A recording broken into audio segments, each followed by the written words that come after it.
Mr. Perumal, your junior at IDAC?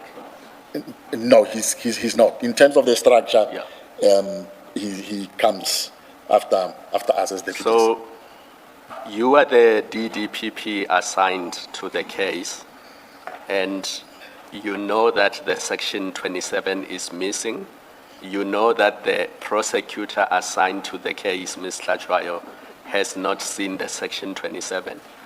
For the first time, Mr. Perumal says to you, it exists, here it is, and you do not insist on getting a copy of it so that you can discuss it with Ms. Tlajwayo so that she is empowered when she continues with the prosecution of the case. I just don't get that. I mean, what were you scared of? Was there a reason why you didn't tell him that, listen, I want that document, give it to me now?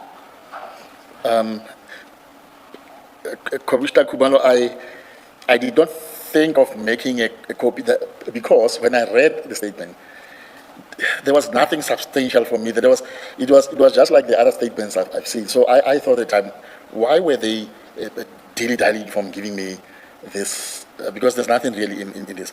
But we had a very good relationship with Mr. Perumal. I've worked with him many years ago in Kimberley. We did a case together there. So for me and him, he calls me brother.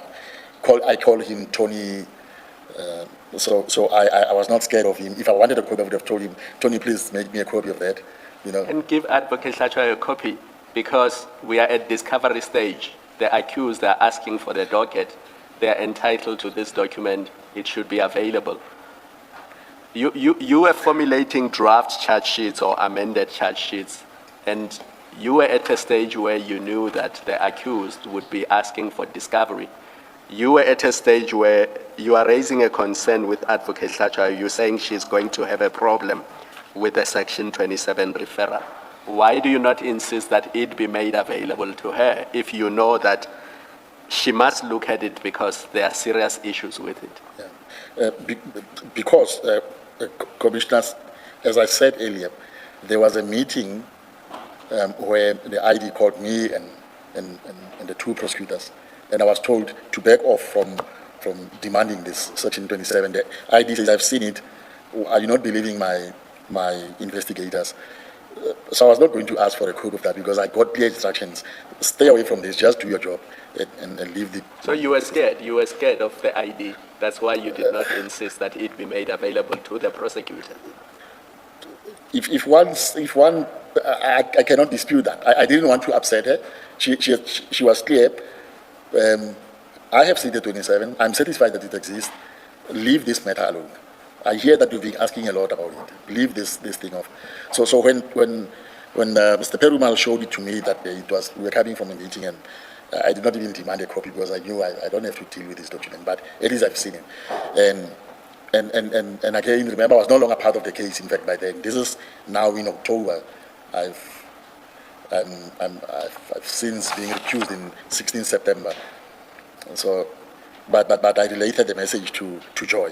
And the other thing is, we were told now, when I was still part of the case, when we're getting a request for further particulars, an email which I have to provide to counsel. One of the, I think that's the attorney for accused number 2, they wanted a copy of this. They said, how did you get this referral? Was it by 28, 27? We want a copy of it as part of the request for further particulars. But we were told the 27 shouldn't be disclosed. The ID said it's an internal document. It shouldn't be disclosed to the defense. And I think that is what we said to them, even in our answer response to request for further particulars. That we can't give it to you. It's an internal document based on what we've been told. But if you look at it, there was no reason really to hide this document. It was just the same as the other statements. The deponent had signed it. It was clear he had signed it in Cape Town, and the Commissioner of Oath had signed, but there was an IDAC stamp next to it, which was a Pretoria stamp, which is what I couldn't understand. Where was this affidavit commissioned? So the one I'm looking at now seems to have been commissioned in Cape Town. Maybe to assist you. I was going to suggest that you're making a mistake, it sounds like, because the one you are referring to, which is signed in Cape Town and deposed in Pretoria, that's an A1 statement. Yes. It's not a 27 referral. That is the one that was shown to me. Okay. And it's dated, I think, the 6th of January, Yes. 2025. That's the So- Pretoria. The Pretoria one. Cape Town one. Indeed, Commissioner. That is what was shown to me. It is not this one. And even though it's almost a year ago, the one that I read, I don't remember this paragraph 5, which talks of Minister Bekitele. There was no reference to that in the affidavit that I read. I don't think there was reference to that in the affidavit that I read. Please go Otherwise- to file 3, page 683.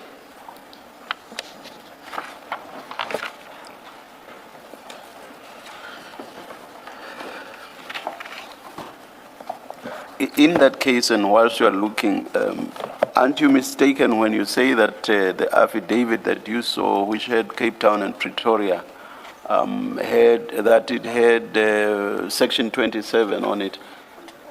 Because on what we have been shown, the affidavit that had Cape Town and Pretoria is dated 6 January 2025, and I think between the term lines it just says affidavit, with no reference to Section 27. Yes. Are you perhaps not mistaken? I'm probably making a mistake where I'm saying the heading was Section 27, but it had the names of Fidel Adams, and I'm looking at the one on file 3 now. It Look at- appears to be the one that I was shown. That is why even in my affidavit I'm saying it was about 2 or 3 pages, and it had this IDAC stamp on it. Go to 684, that Pretoria Cape Town anomaly. Page 684. I mean Yeah. 684. Is that what you saw just This below is what I Mr. saw, Adams's name? Commissioner Kumar. This is what I saw on the day. Do you see it says dated and signed to at Pretoria on 6 January 2025, and then it says in my presence in Cape Town? Exactly. Is this what you were shown? That this is the one that I saw that Perumal showed. But then this is not the Section 27 affidavit that started the whole. Yeah. And then he showed this is what I was shown, and that is why I'm saying after reading what was shown to me, I did not make anything of it because it was not saying much. It was like a 2-3 page statement which really didn't say much, and I was amazed why has it not been shown to me all along, because it's not containing sensitive information that I was not supposed to see or anything. If they've given me this all along, I would have stopped asking for it. If Mr. Perumal showed you this document and said to you it's a Section 27 referral, he misled you because that this is not the referral. This is a statement that was taken and marked A1 by him. He would have misled me, Commissioner. That is what I'm saying. After reading what he showed me, it was like I was reading one of the affidavits of Mr. Adams, which I saw in the document. It was similar. So when one says, "Oh, here's that 27 you've been looking for. I hear you've been asking questions about this," so that maybe I should stop asking questions. Yeah, I guess the going back to the question that Commissioner Khumalo asked, that you are the DDPP at this point, because at paragraph 63 and 64, you do say that it's after the meeting of the 1st of September, and some days later, you following a meeting, you went to Perumal and said he had the Section 27 and he told you, and he showed it to you. So at this point, it seems like you're still involved with the matter. Because remember, at 63, you say it's on the 1st of September that the ID said to you, why are you asking about the Section 27? And then in 64, you say some days later, I went and I spoke to Perumal. So it suggests you were still involved in the matter, which then the question remains that if at that point you're still involved with the matter, because you're not giving us a date, you just say a few days later, unless you're exact about when you were accused, and then we are able to see that, okay, in September he was not longer involved with the matter. The question remains that as the DDPP, Mr. Perumal is not your superior. Yes. You are responsible for this matter you're going to be making discovery to the accused. You need to prepare how it is that he trumps your request to have the document, because there's a reason you want this document. At the very least, it is so that you can make full disclosure to the accused, but for your prep. So how is it, and why does he have the final say when you are now with him? Forget that this is not the 27 that he misled you. Let's assume it was the 27. How do you land at where he makes a final decision effectively that now you're not getting this copy that I have? And why is that okay with you, who is senior to him and in a different function? Yeah. Why does it end there? The only thing I can think of, Commissioner Baloyi, is that he,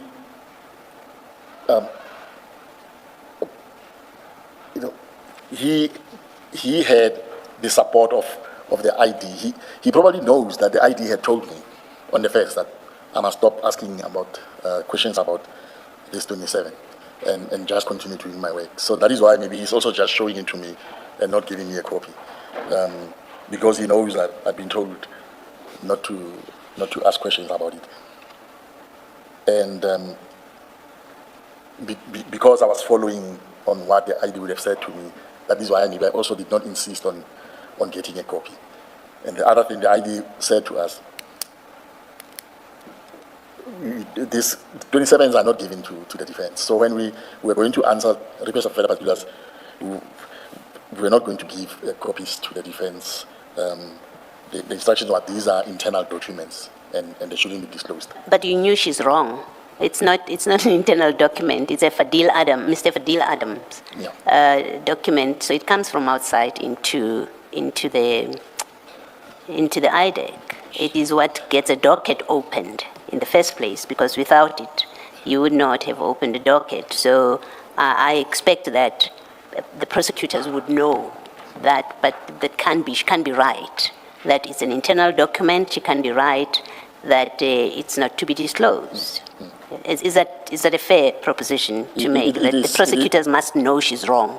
Yes, but again, Commissioner Baloyi, I couldn't say to my boss, you are wrong, I'm going to disclose it anyway, against your instruction.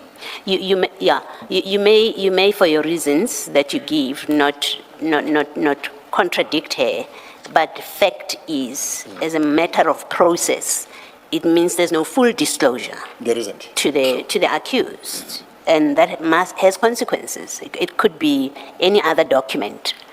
From where I'm sitting, that if on something like this you have a head who says, no, we're not disclosing that, it's an internal document, and everybody around her knows that what she's saying is not correct, but they comply, then it doesn't give faith that on any other matter, if she says that we are not disclosing, that her prosecutors will not say, well, if I must lose my job, I'm going to lose my job, but my integrity and my responsibility to my profession and to the court is that I make disclosure. That has a sense of discomfort about it. And either she was particularly powerful, and so nobody dared to say, but that's breaking the law when we do that, or she works with prosecutors who are okay to look the other way, which is deeply problematic, and I don't know which is worse.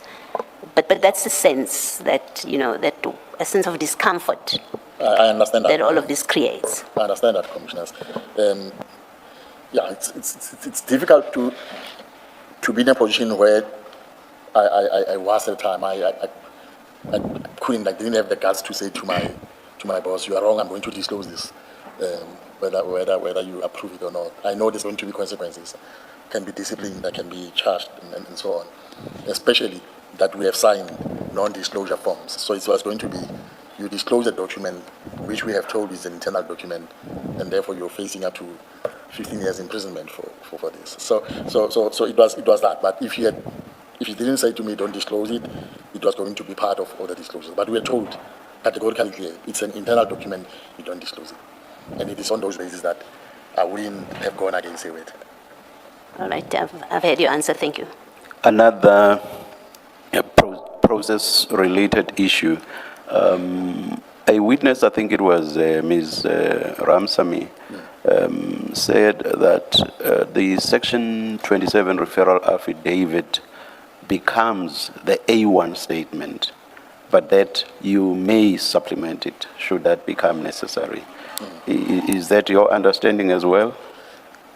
Chair, that is my understanding, because the Section 27, when it's sent by a complainant, that forms the basis. That's the first document that we receive that says, I've seen or I suspect that such and such an offense has been committed. Maybe provide evidence to that, documents, invoices, and that's the first document that we have when we're opening an inquiry file, as we building up our case and investigating. Now, if it's not sufficient, we'll go back and obtain further statements. But now, when it comes to the disclosure stage, why should you then give to the defense all of these other documents, but not this one, which was the basis of why we started this investigation? I would understand if it contains sensitive information on informers and how government operates, like the court says when we're doing normal disclosure. But if it's a statement like this one of Mr. Adams, I don't understand why it had to be kept away from the defense, because it is a complainant statement. It forms part of basically the inquiry file, and later, when the docket is open, it should form part of the docket and be disclosed, like all the other documents. And also not just as a matter of process, it actually makes practical sense that it should be out there for all those involved in the investigation to see. Yes. Why? Because it is the source document for the investigation. Why it should be kept by whoever secretly simply doesn't make sense whatsoever. Indeed, it doesn't. It didn't make sense even at the time, and I think maybe going forward, this is what, and I know some of the colleagues are listening to this. This is how these are debates we must have in the office. This is, if we have to beef up our manual, we have to do that to be clear on these issues, and if at the end of this commission, if according to your powers, commissioners, you're going to make recommendations, maybe that will also come up in your recommendations on this 27. But it forms part of the inquiry file. It forms part of the docket, and it must be disclosed. Thank you. Just to complete the picture, the Section 27 that you were shown, the one that we find in File 2, we know that on the 9th of October 2025, it did not exist, because in File 10 on page 402, you don't need to go there. There was a scramble at IDAC offices because people were looking for the Section 27. And Ms. Ramsamy was asked about it, and Mr. Perumal inquired about it. Nobody knew where it was. And they thought she had it, she had kept it since December the previous year. Even when Advocate Johnson went to the ad hoc committee in October or November last year, she could not produce it. She raised various issues, but the simple point is on the 9th of October 2025, Mr. Perumal did not know where the Section 27 was, and everybody in the office was looking for it. And they actually thought it is missing or it has been destroyed. Yeah. Let me add to what Yes. there's in fact now controversy about what is the Section 27 affidavit that started this investigation. You have followed that evidence, so more the reason why you would expect, and I hope for my part that those who are listening, your colleagues, they understand from this evidence that we've set through why it's important for the lead prosecutor to have sight of that Section 27. That's true. I agree, commissioners. I agree. It is very important. And I do not know about the other issue where the document was searched for because the ID had to report at ad hoc. But what I can say, during that period of October 2025, I was also looking for it. And as I've shown through the email that I've sent to Mr. Stroke on the 31st of October, I was still asking questions about the existence of this document. So when Perumal showed me the document, it must be after 31 October, because by 31 October, as it appears on PS10, my email to, no, it's not PS10, PS 10.1, my email to Mr. Sesoko on the 31 of October, I'm asking, do we have a Section 27 referral in this matter? And if so, where do we get a copy of it? And, yeah. Maybe what's confusing about your statement is that paragraph 63, you talk about the 1st of September, and then you say some days after the management meeting. And that seems like you saying second week of September.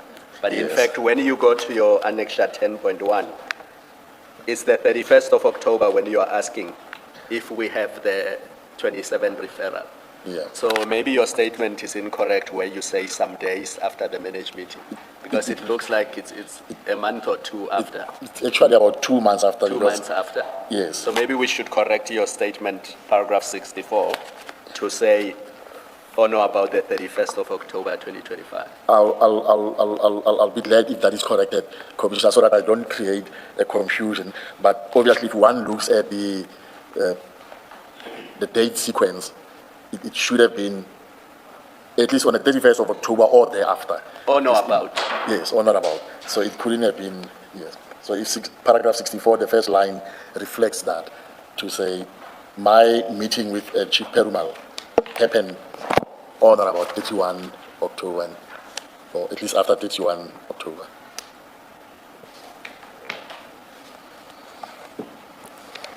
Advocate Serunye, then you were at paragraph 65.